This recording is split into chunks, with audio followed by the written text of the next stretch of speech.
50 years ago, the National Flood Insurance Program was created because private insurance companies were afraid of writing flood. It's a huge, intractable problem, but this is a problem that I don't believe can be solved solely by a government program. I believe private insurance has something to offer as well. Flood creates more losses than any other natural catastrophe peril, and it's certainly one of the least insured perils. Flood affects people in all parts of the country. More than 90% of people are outside the floodplain. In recent events, half the people who had a flood loss are outside the floodplain. So there's a lot of risk there. Most people are there. Many of the actual losses are there. But very, very few people buy flood insurance there. They're not required to, and most of them don't. They think they don't need it, and they think it's too expensive.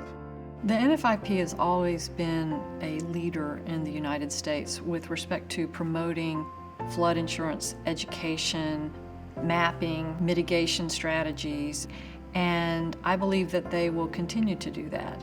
If we are able to augment the historical pricing structure with new rating designs that have a more granular approach, a more specific measurement of characteristics that drive flood risk, then we think that it would serve the ends of both the government and the private insurance market.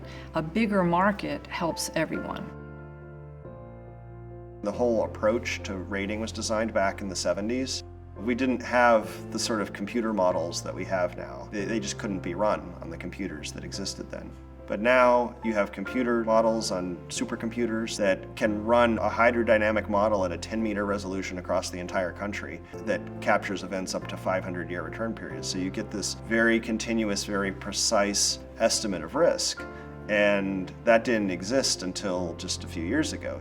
We're trying to redesign, an algorithm here so that you and your neighbor don't have such a big discrepancy in the premiums that you would have to pay for flood. And so using all these variables will get us to minimize that difference in risk level.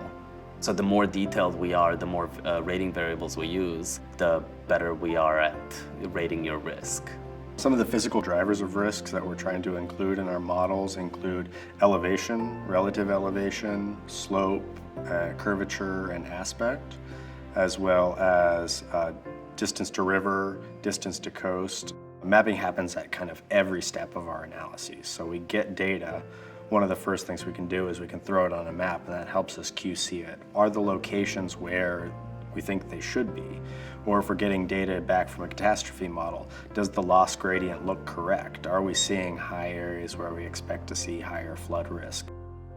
So what we're doing is bringing in variables that are intuitive, related to risk, and that people can understand. So then it's not just that there's this black box that says your premium should be $250 while the person across the street should be $400. And if an insured asks, well, why is my premium different from my neighbor's, we could explain it.